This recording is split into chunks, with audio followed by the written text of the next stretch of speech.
Hello, and welcome to the Nurse Linda webinar for August.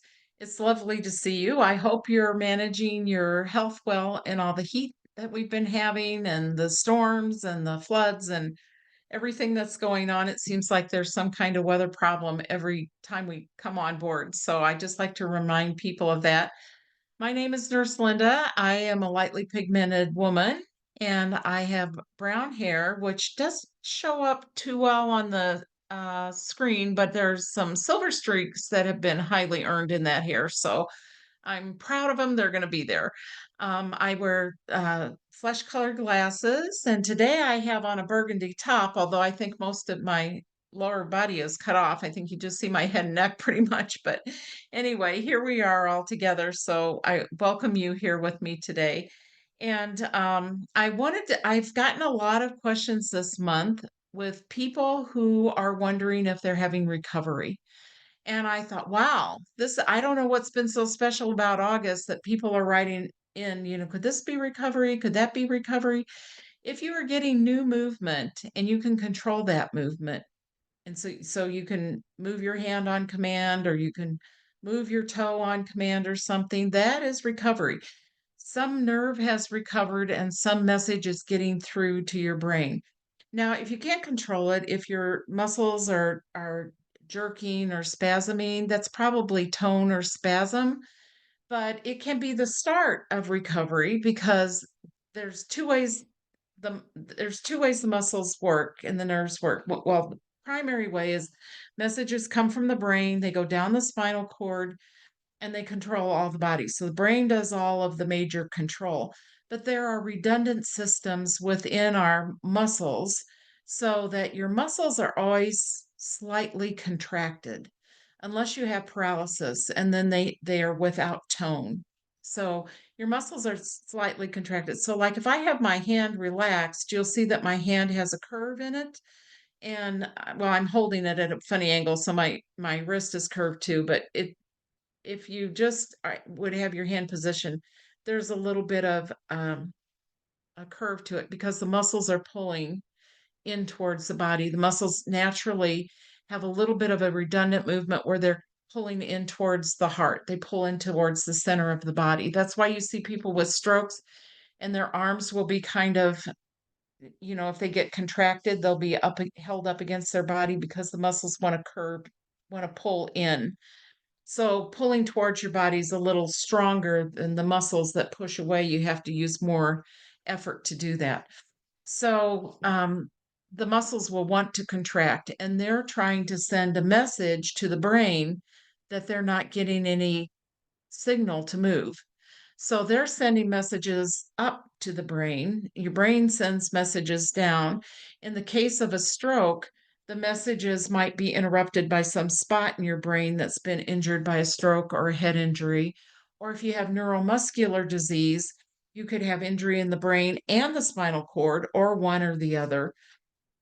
And so the muscles get interrupted at different places. But the important thing to remember is, this is really key, is that in the I'm going to talk about spinal cord injury for right this minute, but it's the same as with paralysis from a brain injury or stroke or neurological disease. But when you want to do something, your brain will send a message down the spinal cord. It gets stopped where that injury is. So a message gets sent to that spot. But your body below the level of the spinal cord injury is still perfectly functioning. It's a shock, but people think, oh, my body doesn't work. Well, it's not working because it's not getting the message. It still can work. That's why FES, functional electrical stimulation, works for people because that's giving the nerves and the muscles messages to move. Now, in the case of a stroke or a head injury, it's just the messages aren't getting to one half of the body. That body parts affected by a stroke still works. It's just not getting the signal to work. So there's that subtle little difference makes a difference in all kinds of treatment. In neurological disease, you might have patches in places where things don't work. but that's because it's not getting the messages. They would still work, but they can't work because it's not getting the message. So sometimes people think, oh, that my body's just useless down there. No, it's not. It's ready and able. We just have to harness that ability in different ways. And hopefully, eventually, we'll have the answer to the whole neurological system and we'll be able to puzzle it all together. So sometimes people will say to you, oh, well, your body doesn't function below the level of the injury. Well, it doesn't function, but it still could work if it could get that message. So those are important little distinctions to think about because I've gotten so many comments from people this month.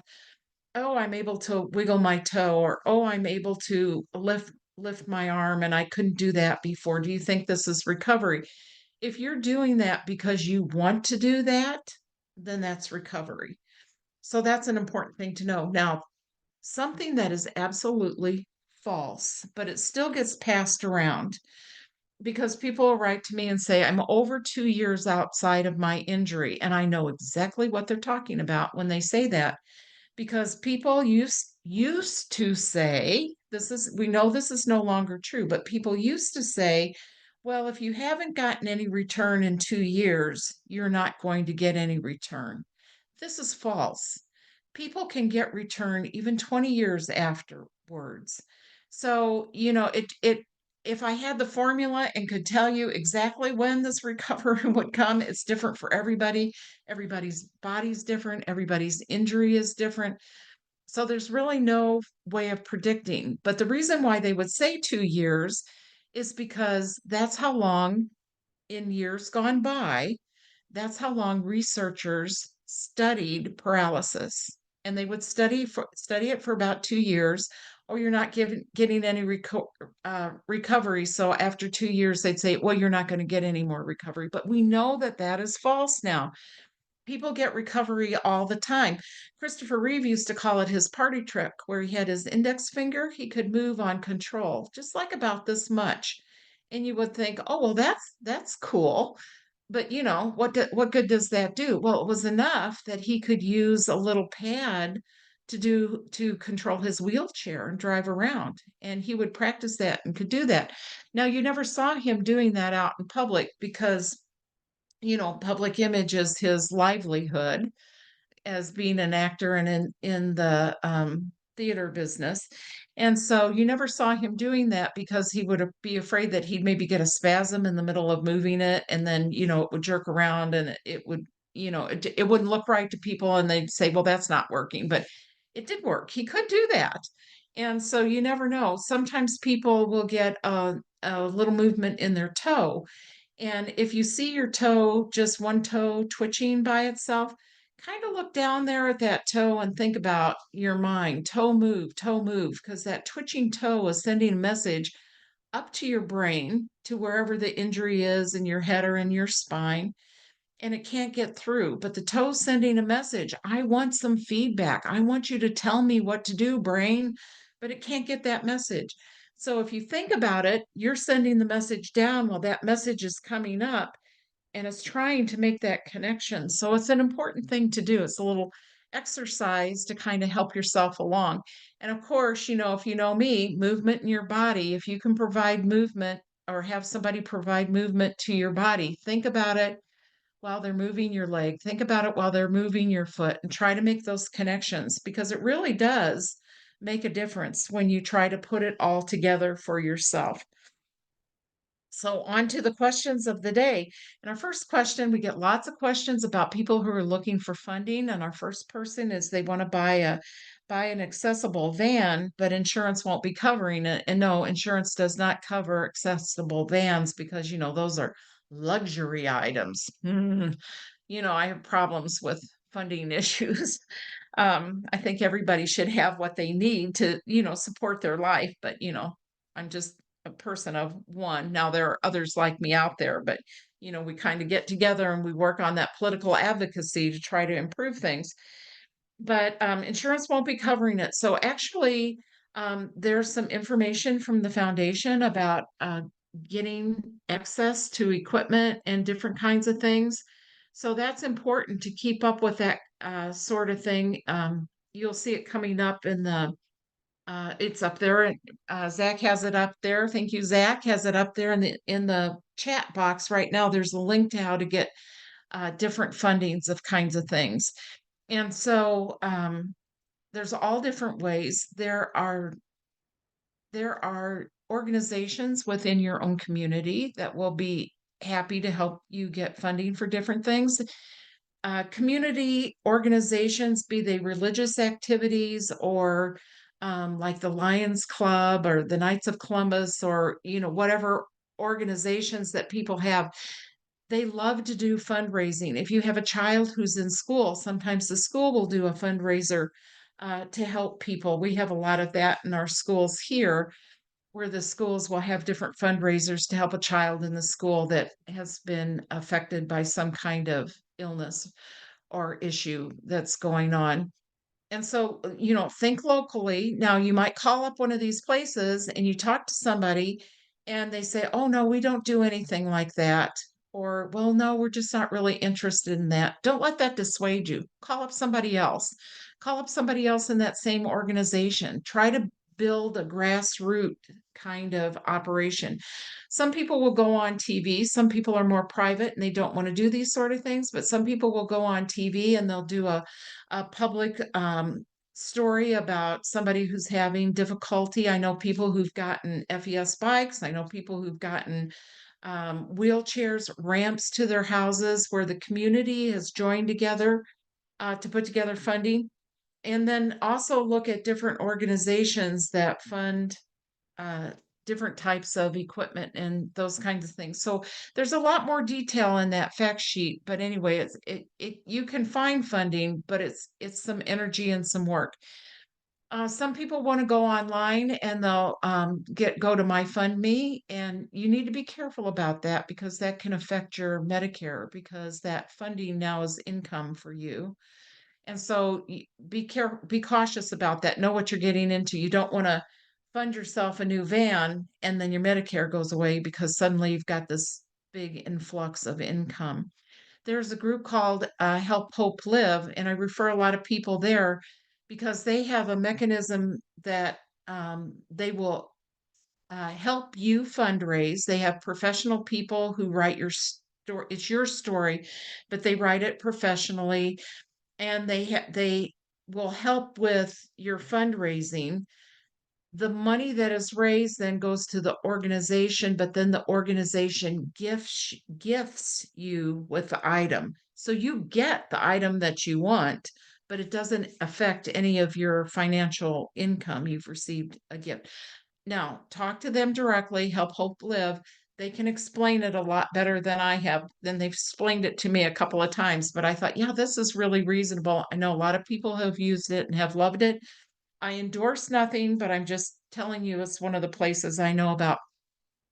We do have a question in here. It's another question. Do insurance company use the 2-year limit for recovery?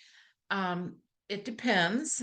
Sometimes insurance works kind of in a different sort of world, where as long as you're making recovery, they will pay for things. Most generally speaking, they will pay for what is well, I can't say they'll pay for everything that's needed. They'll pay for what is necessary. So if you are out 2 years and all of a sudden you have some movement, well, talk to your healthcare professional and he can write an order, send it to your insurance company for more therapy to help harness that movement and to help it grow into something else. So, if you get recovery later on, it is still possible to get funding later on. The PT and OT sessions are very limited. This person said they got 2 years. 2 years is pretty good extension. You get therapy while you're in the rehabilitation setting. You have to meet insurance criteria for that, meaning you have to be able to tolerate 3 hours of therapy. We work on trying to get that adjusted. Now, the way it's actually worded is you have to have a potential of getting up to 3 hours of therapy a day. So if you've been in the ICU for a while and your body's really debilitated and you can't really sit up that long yet, there's ways that, we know that you have potential to get up to 3 hours a day, and so sometimes they'll take you in a little early. Otherwise, they have subacute rehab and they have different options. When you go home, therapy is much different. You may have home health therapy for a while and you may not. It all depends on your policy and how it's written and what you have paid for. So some people will come in, I meet people all the time, "Oh, don't worry about a thing, I have insurance." A lot of people have insurance, but it depends on their policy. So when you buy insurance, it's a product that you buy. That doesn't mean everything in the world is covered to you. It's what policy you buy. Some are more expensive, some are less expensive. So it's what policy you buy or what your work provides to you. Those are the things that are covered. Now, sometimes if you look on the back of your card, if you don't have a nurse case manager in your insurance, you can also get one through the Medicaid system. Be sure and call that number and have a nurse case manager because they work for the insurance. Make no mistake about that. But if you get to know them, kind of befriend them, tell them what's going on, they can help work within your insurance policy to get you a little bit more or to be able to change things around a little bit. It's not a guarantee, but if you get to know that person and that person gets to know you and your case, it can become much easier to help navigate that whole world of insurance. So that's an important thing to do. Just remember that that person works for the insurance company. They're not working for you as the policy holder. So there's also another thing about in most health plans and including Medicaid. And I've yet to find one that doesn't have it, but I'm sure there's some out there that doesn't have it. But there's a little tiny bit of verbiage in most of the policies that say you could have 2 weeks of therapy per year ongoing. And so a lot of people overlook that. The therapy is for mobility training. Now, mobility training can be interpreted in many ways. So, if maybe you started to have some hand function and you think you'd like to start feeding yourself, that's mobility, it's using your arm. So, people think mobility, oh, I have to get up and walk around. No, mobility could be learning to use a new wheelchair. Mobility training could be learning to use an FES bike. Now, I like to recommend to people that if they want to try to get an FES bike, to learn how to use one using their 2 weeks of mobility training and demonstrate that that bike is working for you, because then you have evidence to take to the insurance company, or your healthcare professional has that evidence that this works for you. So it's not like, well, are we going to buy them this 60, $75,000 bike? We don't know if it's going to work. We don't know if they can use it. So it kind of gives you a little bit of support to get behind that request. So that can be helpful. Now, the 2 weeks of mobility training does not have to be 2 weeks of consecutive days. It can be if that's what you need, but it doesn't have to be. It could be 1 day a week for 12 to 14 weeks. It could be 2 times a week for 6 weeks. It could be every other week. It could be 1 time a month. It can be whatever your needs are. But when you do go to therapy, sometimes people, I get a lot of questions about this. How can I get therapy? My insurance has run out. How can I get more therapy? A lot of what's missed when people do therapy is they don't think that I'm only going to have this for a limited amount of time. I need to learn how to do this so I can give myself therapy when I'm at home, or I can instruct somebody else to give therapy to me. Now, when you go get therapy, so oftentimes they'll give you pictures of the movements. Sometimes, not very often, but sometimes the therapist will let you videotape them doing the therapy with you so that somebody else can see and what they're doing, and they'll have the instructions like don't rotate the knee, or only go this many degrees, or whatever that they're doing. They don't want you to. The problem with videotaping them is then if you go home and you give that to somebody else, and then that somebody else, that is not the therapy for them, but they think it is. So, you can't put it online, you can't share it with anybody. It's just for you to use for your own personal information. If you have somebody who's going to be helping you with therapy at home, because nobody has a therapist with them, you know, daily to do these kinds of things. Sometimes you might get a home health aide, maybe that has no experience in doing this sort of thing. So, you need to be responsible for your care and know what has to be done. It might be your spouse, it might be another family member. If you're lucky enough to be able to hire somebody to come in and help you do these things, they really need to know how to do it.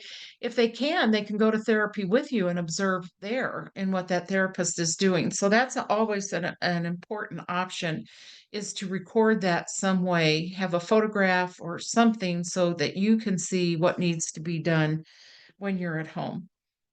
Somebody's written in about nerve pain, and there's always lots of questions about nerve pain.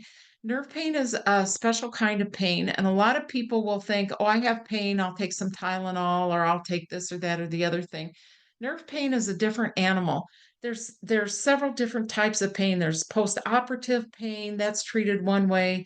There's muscular pain, like, oh, I pulled a muscle in my back, or my arm hurts, or that's a different kind of pain. And so there's all different kinds of pain, but nerve pain fits in a category by itself. And so the treatment for that it can be kind of unusual. There are two medications that are developed, pregabalin and gabapentin, that are developed to treat nerve pain. Those are really big gun medications. You start out on a dose, you have to titrate on, you get to a dose. Over time, you'll have to go up a little bit. You can't take both of these medicines together. If you're going to switch, you have to go completely off one before you can go on the next one. And so, a lot of people don't like some of the side effects of the oral medications because they feel kind of sleepy or loopy, and it takes a while to kind of get assimilated to that. And then you always have to go up on the dose over time. It's way over time. It's not like day by day, but it's like way over time. You have to go up. So some people don't like that. There are some other medications that aren't as hard to tolerate, I'll say, as those other medications. Some people take the gabapentin and the pregabalin, and they're just like, oh, okay, another day. These do not work immediately. They have to build up in your system. It takes time for them to take hold, so it can take time to adjust to the pain medicine. Somebody takes a pill, it didn't take away their headache like the Tylenol, didn't take away the nerve pain like the Tylenol takes away a headache. So they think, well, this isn't working for me. No, it takes a long time. It can take 6 to 8 weeks for these medicines to become effective. So a lot of people will quit them, and you have to titrate off of them. Very important, because if you just stop suddenly, your pain will become back and it will be worse than ever. So you have to go off very slowly. There are some other medications that are a little more tolerated, and people like to start with them first. They're medications that people take for depression, so antidepressants, and also anti-seizure medications. And sometimes people say, I don't suffer from either one of those. I don't want those medications. These two medication types are not given in the strength that would help a seizure or in the strength that would help depression. So, like if you were taking an antidepressant, you might take 200 or 300 milligrams of that medicine. A side effect of that medicine is it helps neuropathic pain. That's nerve pain. So if you just have neuropathic pain, you would take 5 or 10 milligrams of that medication because you just want the side effect that it's helping that. Same thing for seizures. Ironically, people that do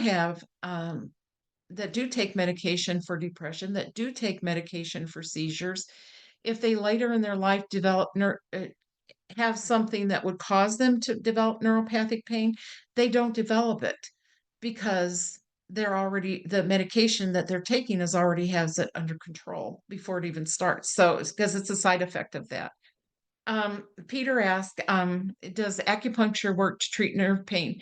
Many people say yes. Many people say yes to this. The people who say, no, it didn't help me, are the people who told me it wouldn't help them before they even went. So, it's kind of one of those things that, does it work? I believe that it does. How it works, it's uh, Chinese medicine, ancient Chinese medicine, and the people believe in it. It seems to work really well. So if you go in with an open mind, it just might work for you. So, it's the jury's kind of out on that. They're still doing some studies trying to see, but does it treat nerve pain? Yes, it is. It treats nerve pain. Will it work for everybody? Well, some people just say no, but then some people take the gabapentin and the pregabalin and say, well, this didn't work for me because they didn't do it long enough or for a variety of reasons. So, if you have set in your mind that this is going to be the answer for me, then you can be very disappointed if it works that it doesn't. But if you go into any of this thing, well, this pill's not going to work for me. Well, that treatment's not going to work for me. Um, then it's probably not going to work for you. So there's a lot to our minds that really plays a part in our health. So that's really an issue. When is Botox effective? Well, Botox is given by injection, and it's given into um, muscles to help control spasticity. Sometimes it's given into the area where nerve pain is occurring. And so the dosage of Botox is arbitrary by the individual. But if you get a person experienced in delivering Botox medications, they kind of have that feel for individuals, body size, amount of pain, different issues that's going on with their life, and they can get it pinpointed pretty quickly. Some people will have Botox effectiveness right away, and some people will take a little bit longer. Some people will have to go in for a second dose, which is a higher dose. Now, Botox only lasts for so long. Some people it lasts 3 months, some people it lasts up to 6 months. It just depends on your pain and your body habitus, what's going on in there. So you always have to go back and have the Botox renewed because what happens is Botox destroys a little bit of the muscle, just a little bit to settle things down, but the muscle grows back. So that's why you have to go back. It won't like wipe out your whole muscle. They won't give you that much that will just like destroy all your body tissue. It's not that kind of thing. But that's the way it works, is it just does a little bit to kind of help relieve that tension in the muscle, be it from pain or from spasticity. And that's how it works on that. So Botox can generally work pretty quickly if you have an experienced person giving it. So you just want to be sure and do that. Get somebody who knows what they're doing, somebody who gives Botox all the time. Let's put it that way. There's a person who wrote in, and they're in Spanish, so I had to um, decipher this before, but they have MS and they're getting some movement. They're able to walk now, and they couldn't do that before. And so they were wondering if that was recovery for them. Well, this I do not know if it's recovery for you as an individual. Because I don't know without seeing you if that's recovery or if you're from your therapy, if you're able to engage muscles or use adaptive equipment that you didn't use before, so it's enhanced the function that you did have. Because in MS, you don't lose complete function. It's a progressive disease. You lose function over time. So there's still parts of the body that are still working. So if you get the right kind of therapy and the right kinds of treatments, then you certainly have the opportunity to have some functional improvement, although it might not be return of function. It might just be improvement in what you have already, if that makes sense. So I'm hoping the best for you, though. That would be just great. Here's a person that's talking about they're dealing with diaphragm failure, and so with both phrenic nerves, and it's impacting the ability to live. And you can't survive without your diaphragm working, is what they're telling me. But actually, things can be done. He's worried about dying in his sleep, so things can be done. First of all, if you're having trouble breathing, especially at night, something may be prescribed for you, like the CPAP machine, where you just wear something. Sometimes it's a mask, sometimes it's just a nose clip that helps push the air in and out of your body. Sometimes there's different machines called BiPAP. So with diaphragm failure, the usual course would be eventually mechanical ventilation to control the breathing. There are other things that are going on as well in the world. We had Dr. Anders on, if you go back to the professional webinar, and he has a diaphragmatic pacing system. They're also phrenic nerve pacing systems. And so there are treatments that you can use that are just a little wire implant that helps control the diaphragm through functional electrical stimulation. That's another treatment using that device. So that's an option. And if you're worried about your sleep, I would imagine it would be so horrific to try to go to bed at night if you're afraid that something might happen to you at night. You can get an apnea monitor, so that will alarm if you have somebody with you that, something's happened to your breathing. That would give you a lot of peace of mind. They put them on newborn babies, but they have them for adults too. I mean, you can put it on any age, but mostly you hear it on newborn babies that have the sleep apnea because sometimes their nervous system isn't developed enough and they stop breathing for a short while they're sleeping. And so apnea monitors are a good help. So sleep study might be necessary, but if you look into some of these more advanced treatments, you should not need to have mechanical ventilation because you can get a phrenic or diaphragmatic uh, pacemaker, and so that would help. And then there's also um, the vagus nerve is doing a lot with an implant with the little clip they put on the vagus nerve, and that is helping a lot with people in their breathing as well because the vagus nerve helps controls the nerves that go for breathing. So that's would be another option. I'm just putting all these options out there. I don't know you, so you'll have to work with your healthcare professional to see what is the best option for you. But there are options out there.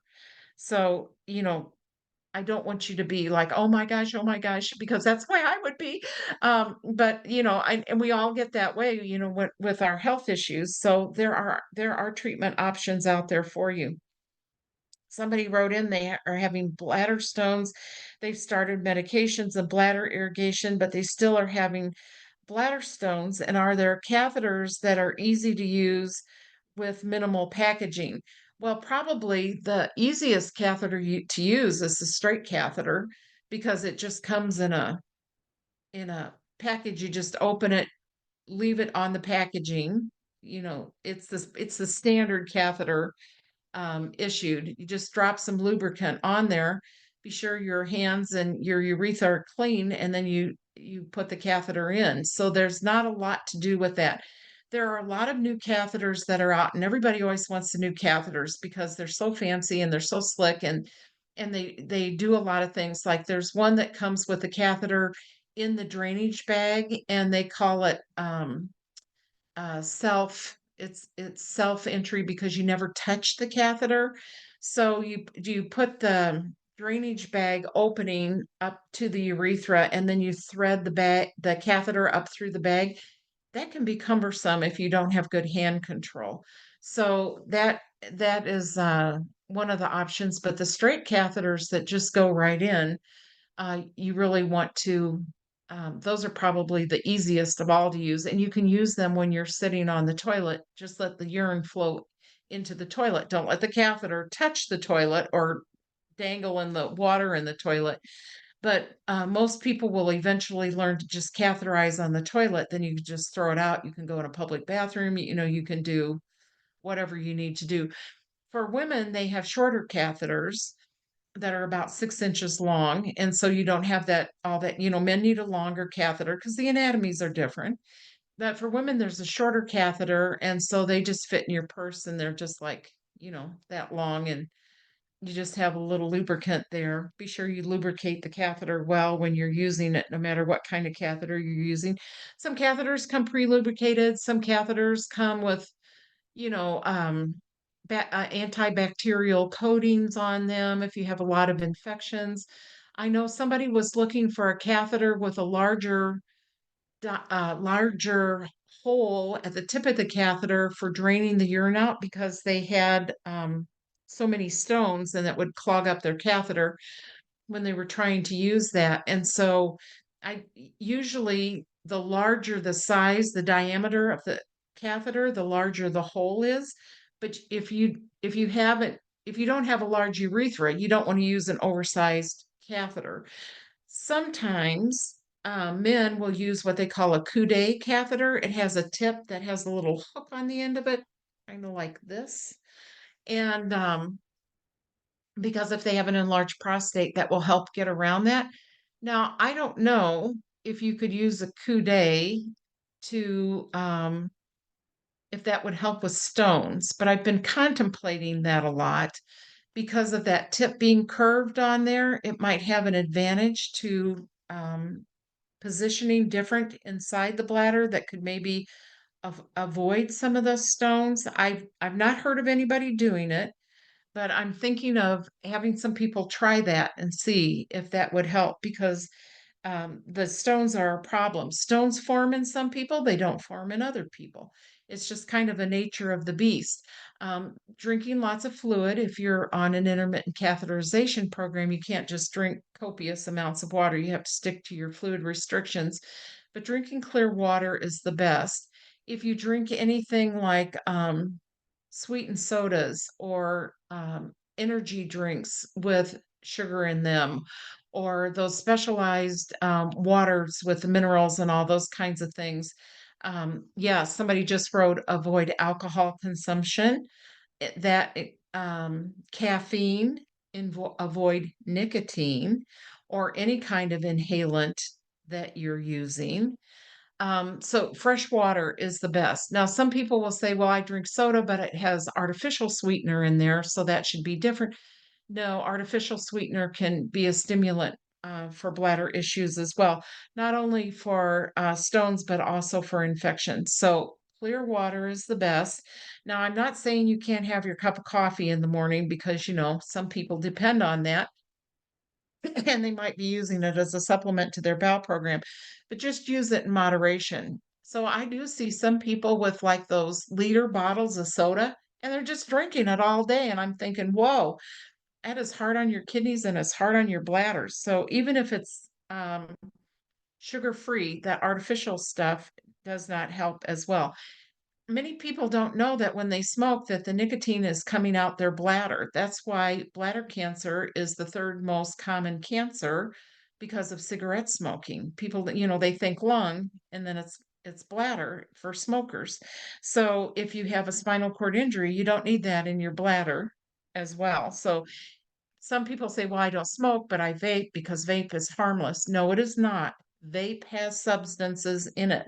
That's why it tastes the way it tastes. That's why it gives you the little bit of buzz that it gives you. So the manufacturers of vaping products will say this is completely harmless, but there's been plenty of research that shows no, it is not. You're still inhaling something into your lungs, and it's going to come out at the other end through your bladder.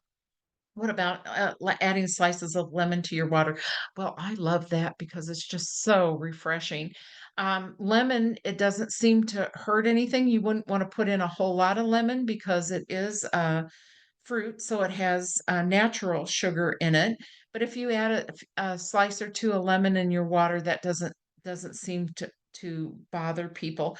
Now, one of the things that is quite controversial, but what happens sometimes when things go in as an acid, by the time your body metabolizes it, it comes out as a sugar. So just don't overdo it. It's like everything in life. Just don't overdo it. And so, but if you put, it's like if you need your cup of coffee, have your cup of coffee. I enjoy a glass of iced tea. So I have one of those pretty frequently because that's my little treat to myself. And it's not, I don't have paralysis, but um, I enjoy that, and, it's got a lot of caffeine in it. Sometimes people make their iced tea so thick that it has more caffeine than coffee. Often tea does, depending on what kind of tea you have. So it is a lot of caffeine to be taken in, but ooh, we all have our little vices, and a little bit of something won't hurt you. If talking about food, I'm not talking about drugs and other things, but a little bit won't hurt you. But try to stay away from those things. Also, if you can get a standing frame to help build up your bones, sometimes the bones aren't metabolizing the calcium in your body as well as it should be doing because you're not standing on your bones, you're not putting weight through them. Most insurance policies allow a standing frame regardless of your level of injury. So if you have a stroke or a head injury and you can't stand, or if you have paralysis from spinal cord injury, or if you have a neurological injury or disease that you can't stand, most insurance companies allow a standing frame. Now, if possible, not all will allow this, but some have gliders on them, like you're skiing. So you're taking your arms and moving them back and forth. If you have arm functions, and that will move your legs back and forth as you're standing, they block your legs. So if you can't stand on your own, that's okay. It's a standing frame, and so you can stand up in it. And some of them have handle rails, so you can like move around your house if you have hand function. If you have a high level injury, there's a strap that will hold your chest up so you can stand. And most insurance companies do, and that would certainly help bladder stones as well. It's kind of an offshoot, but that there's no reason why that would not work. Okay, so somebody has been using their FES bike, and while they're having that movement in their legs, they're getting some friction injury. Oh my goodness. So this does not happen very often, but you hear about it every once in a while. So they're getting a new cushion, and that will help a lot. The other thing is, if you have one of those bikes that you roll your wheelchair up to the bike, I would suspect you're not being positioned exactly correctly. So you need to talk to your healthcare professional, your therapist, or whoever sold you the bike to talk about positioning of that bike because you're not close enough to the bike. Those you just sit in your wheelchair, and it's a device that you roll right up to and you pedal. There's usually a little tray that you roll up your front wheels so that you're on a little bit of a tilt. I always worry about sacral injury, but with a proper cushion, people don't seem to have problem with that, so that's good. And but that because if your legs are going to move, your thighs are going to move, and you want that to happen. You want those big muscles in your thighs to get a good workout. And so if your legs are moving, but you're getting those friction bone, I'm thinking it's the positioning of you on your bike. Or my head went right to cushion, but you said you have a new cushion coming. Don't put anything between you and the cushion. The cushion may come with a flexible cover, but don't put like a towel over it because that does not have the elasticity. That takes away the elasticity of the cushion. So don't put anything over it except what belongs over it. Some people might put one of those thin incontinent pads, and those don't adhere around the cushion. But the best thing is not to put anything. Now your clothes, fine, but wear clothes that are stretchy. So don't wear blue jeans because they're just going to rub raw against your skin, or cloth pants. Those are going to rub your skin raw. But wear like athletic pants, or if you're wearing like those nylon-y kind of pants. They're athletic pants, but they're kind of made out of a nylon. They don't breathe and they oftentimes don't stretch. So wear something that has movement. So while your body's moving, you have some movement in your clothes so that your clothes are moving with you and not trying to contain yourself there. So that was an interesting question because that one is really different. Um, Here's somebody that wants to know about stem cells clinical trials and stem cells. So stem cells are still being worked on. These were really big. Oh my gosh, it was so in the press about 20 years ago. Stem cells were the answer. They were coming. They were working on it. There's a lot more work to do. This is a lot more complicated. The stem cells are used for a lot of things. They're used for cancer treatment. They're used for some heart things. They're used for people who have uh, their knee joints rubbing together. They're used for just a lot of things, but the nervous system is one tricky little puzzle to figure out. So there's a lot of work that's being done with that still, but we still have a ways to go. So keep in mind the stem cells because I think that's going to be a part of the puzzle of the cure eventually, but they're just not ready for prime time quite yet. So there's a lot of things like how to get the stem cell into the spinal cord. So for instance, when you have a spinal cord injury, no matter what happens if a bone pushed up against the outside of the spinal cord gets a hole in the center. The damage comes in the center of the spinal cord. And so to get into the center, you have to go through nerves that are stretched on the outside of the spinal cord. When you put that needle in there, then you probably would have to go through one of those nerves. Now, I did work with a wonderful man, Carl Larayson, that was a neurosurgeon, and he invented a device that he could inject stem cells into the spinal cord, and the device fit on a brace because what he found, and this was all in the research of stem cells, and what he found was that as the patients were having the surgery, you're on the ventilator, your chest is moving up and down. And so he's trying to inject the spinal cord, which is now moving up and down. So he developed this brace so that the injector would move up and down with the body. So you see how much little detail. That's just one of the little details. It's just so complicated. Then once they got the cells in there, how would they grow? Because there's a scar that forms on the inside of that hole. So how would they get through that hole? And that was a whole nother issue. And then some scaffolding was invented so that they could put, like, how you see scaffolding on a house. Can you imagine little tiny scaffolding to go in that little tiny hole in your spinal cord and to help the stem cell grow? So there's a lot of work that has been done, a lot of work has been accomplished, but there's still so much more. It's so complicated. So right now, since you're new and trying to get involved with this thing right now, the big thing that's going on is the functional electrical stimulation. There's implants and there's also um, external. We just talked about the bike. We talked about the diaphragmatic pacemaker. These are all things that are helping people now that are available now, and there's even more coming out soon with the FES, especially on the ones that's just a tape you put over the back of your spine, and people are getting more function. It's not like before the injury, but people are using it. People use it who have brain injury. People use it who have neurological disease. People use it, for all kinds of things. So, what do I think about the Mayo Clinic trial placing a stimulator in a patient with SEI for leg movement? That's happening all over our country. It's in clinical trials.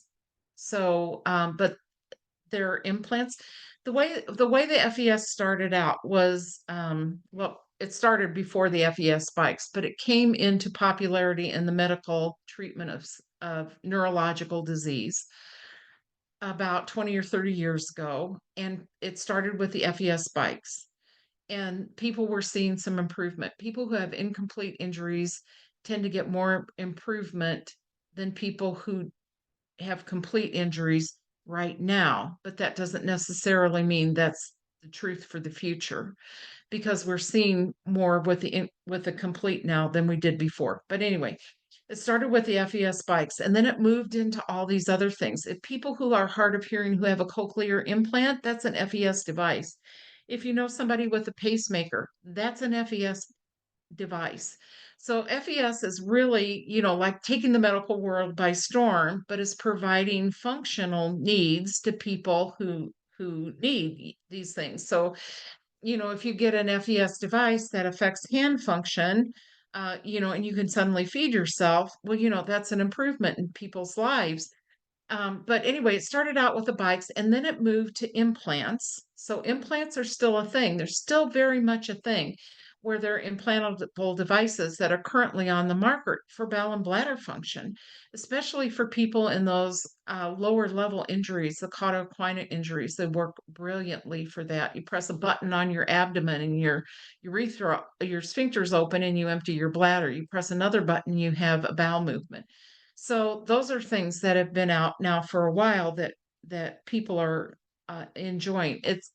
It's not for everyone, but some people are using this. These diaphragmatic stimulators are already out now. So after they did all the surgical implants, and those are still available to people.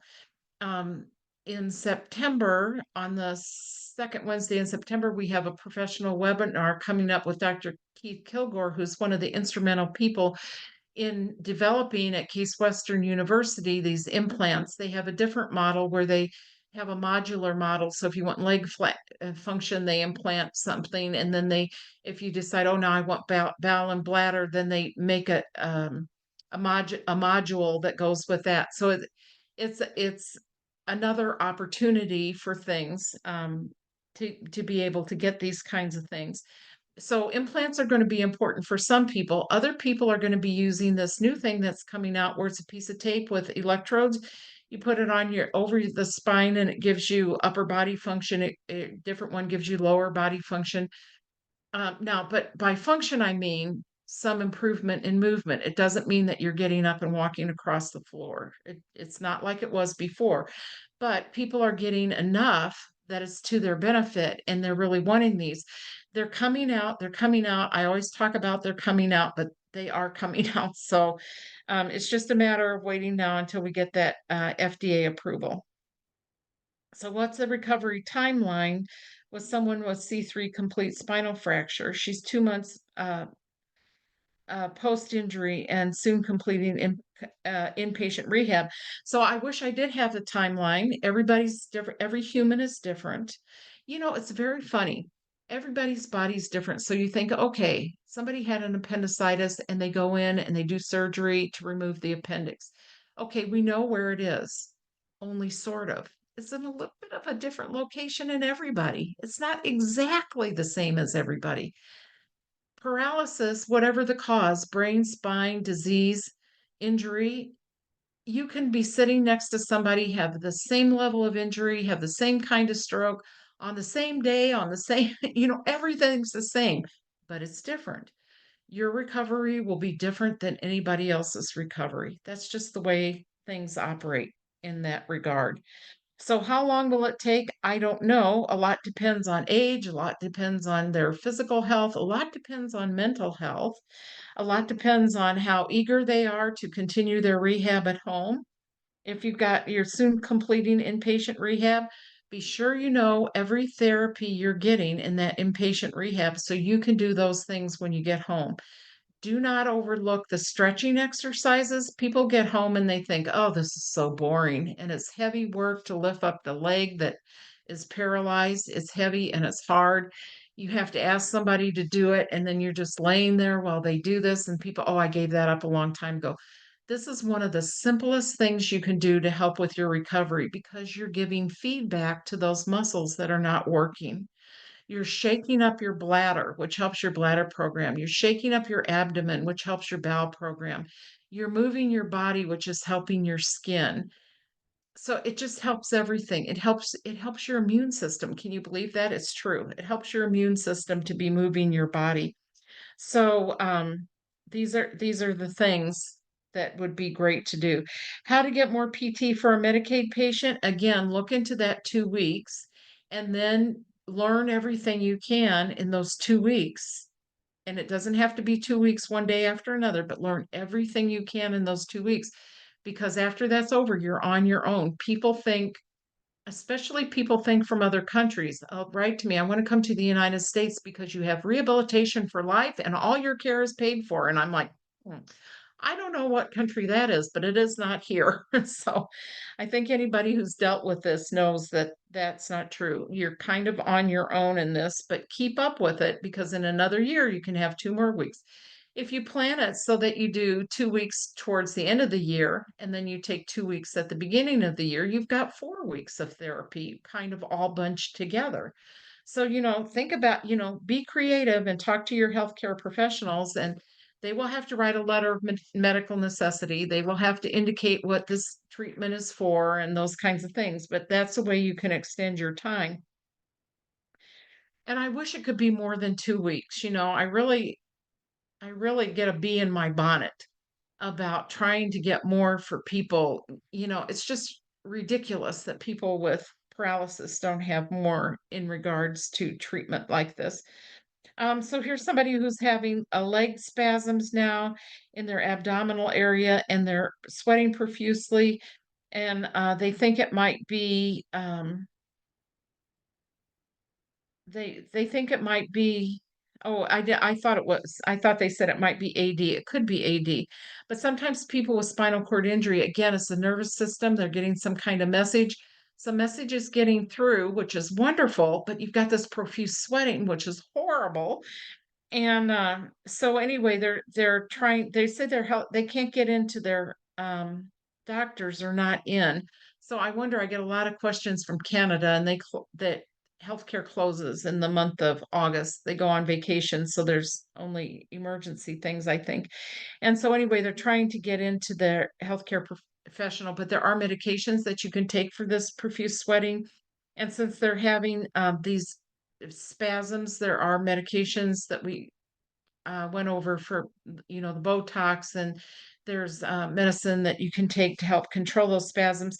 The sweating may be coming from the spasms. Be sure and take your blood pressure at T45. You could be having AD, and it could be just coming out in a weird sort of way, because sweating, it can be a symptom of AD. So be sure and take that blood pressure, because if you're having AD, you control the AD, it'll control these other things. And here, because it's question up above, they're talking about sweating with AD, and they're not able to find out the cause, and they want to know if there's medication. There is medication that can help with that constant sweating. It'll make your mouth dry, it dries up everything. So it might make your bowel program, might make your stool a little bit harder. So you might need to take some Colace or something. You might need to take some sienna to help that stool stay moist in your bowel. Um, Here's somebody who has bloating after they eat. And what can they do for their bloating? Well, bloating happens to everybody who does not have muscle tone in their stomach. Well, it happens to everybody anyway. It's our body system digesting food. So it happens to us all. Now, some people notice their bloat more than other people. You want to stay away from foods that cause bloating, and you can look up online foods that cause extra bloating, like beans and those kind of things. They might help your bowel program, and you might have been using that as a fiber to help get the bowel through, but it does cause a lot of bloat. What happens when you have paralysis, if it's from spinal cord injury, head injury, or um, a brain injury, or if you have it from disease, your muscles, if your abdominal muscles are affected, they become soft, they become lax, they're not tight. Like I said, your muscles are always a little bit of tension in them.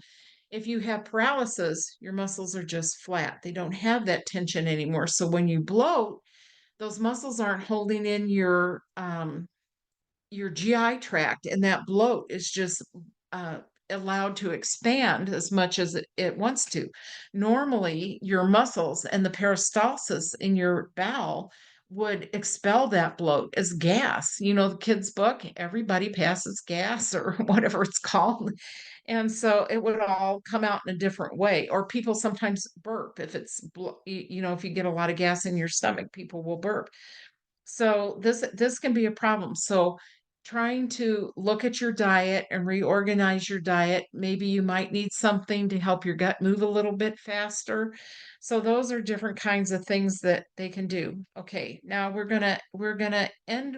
Well, no, we've got 2 more to do and 1 minute to do them in. Okay, so how do I deal with non-ADA doctor's offices, meaning the doors? I'm mobile with a rollator or a wheelchair. This is one of my bugaboos, because I know when I go to the doctor, I I would take my family members or, people come into the office, a lot of office buildings are not set up. Since the COVID, I started using my elbow to use those electric door openers because then I don't have my hand on the handle where everybody else has had their hands. And I've just continued to do that. I think it's a good habit to get into, but there's a lot of places where they don't have those. It's so frustrating when you go to a doctor's office of all places and you can't get through the door or you can't get into the exam room because the door is not wide enough. Now, architects are very conscientious about this kind of thing. They'll talk to people and they'll say, "What do you need?" "Well, I need a wider door." Or you go into the waiting area. And I know when I take somebody to the doctor or the dentist in the waiting area and it's full of chairs and there's no place for a wheelchair. And I'm sure we're not the only people on earth that are coming there in a wheelchair. So then your family member's sitting out in the aisle because there's no place else to park. The other people can't get around and then they grunt at you. Well, sorry. It just frustrates me no end. The reason why some places are not accessible is because it's expensive. It's expensive to retrofit a building with all these needs, and that's just a crime.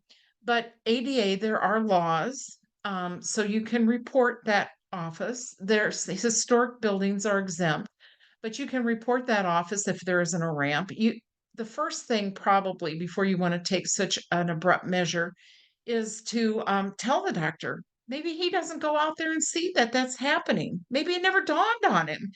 Sometimes when we don't see people struggling, oh, I never thought of that. I never thought how that would be. So maybe it just didn't occur to him because he's so busy thinking about medical problems. So, just say, I know you must have other patients like me. It's a real struggle. Did you ever consider getting a automated door opener, or did you ever consider, this or that? If it's a small practice, they might not really have the finances to do that, but they should be doing that because it is the law. So, and move some of those chairs out of there so a wheelchair person can sit with everybody else. Give me a break. But anyway, that's my soapbox. Okay. And then there's this one more about UTI prevention and best way to avoid UTI while using a suprapubic catheter. And so I want to be sure and say that suprapubic catheters, the research shows, has little to none increase in infection rates than intermittent catheterization. A lot of people do not know that, and they think because they have an opening in their abdomen, and this catheter's there, that they're going to have a lot more infections. But actually, people have little to none, and part of the reason is because when you have the suprapubic, you can drink as much water as you want, unless you have some other health condition like a heart condition or something that gives you some restriction. But you don't have the fluid restrictions that you have with in, the intermittent catheter. So indwelling catheters are surprisingly not so. It's the same precautions. The Centers for Expertise with Syringomyelia, there are several around. I'm going to let Luke put up centers. He might have a page of that. I think the best thing to do is to go to an academic medical center where they have a spinal cord injury program. They have a spinal cord injury program for rehabilitation. They probably have pretty good neurosurgeons there, and you're going to have a really good neurosurgeon if you have syringomyelia. That is an expansion of that little hole in the middle of the spinal cord where your spinal cord got damaged. I was talking to somebody the other day, and I was shocked to find out that they had no idea that once you have a spinal cord injury and once you're out of spinal shock, that is going to be your level of injury. Now, some people, when the swelling goes down, they might go up a level, or they might go down a level in improvement, but you never go up a level. People don't get worse with spinal cord injury. And I was shocked to find out. And now that heard that from that person, I am shocked to find that there's a lot of people that think their spinal cord injury could get worse, and it won't. It won't get worse unless you have this really unusual and rare problem where that hole in the spinal cord, for some odd reason, starts to fill with fluid and it has fluid in it, gets more fluid in it. Maybe there's a little connection to the cerebral spinal fluid. It can come from a variety of reasons. And so that's the only reason really why a spinal cord injury gets worse. Now, some people think, "Oh, I don't have the movement I used to do," but it's because they weren't exercising or they weren't moving their body, and so their body lost function, but it's not the spinal cord injury. So you can lose function through immobility, which anybody can, no matter what, if you lay in bed all day for days on end, you lose a lot of your body functions. Your body becomes deconditioned, is what we call it. Now, that would build back up over time, but that syringomyelia is very, very rare. But if you're looking for a place, go to an academic medical center or, like one of the major spinal cord injury hospitals. So, and they will be able to refer you to a person close by you because there are people that do that, but you need a neurosurgeon that really has done these before and has a lot of experience in these because again you're going into the center of that spinal cord. Sometimes they put in a little drain that drains that out, and but you're going into the center of that. So there was a lot of information today and a lot of unusual questions, so that was a good day. So anyway, I'll see you in second Wednesday in September at 2 o'clock Central Time, and we're going to be talking more about how FES works because I think everybody knows about FES, but really, what's it doing inside my body? That's a big question that people have. So I'll see you then, or I'll see you next month. Thanks so much.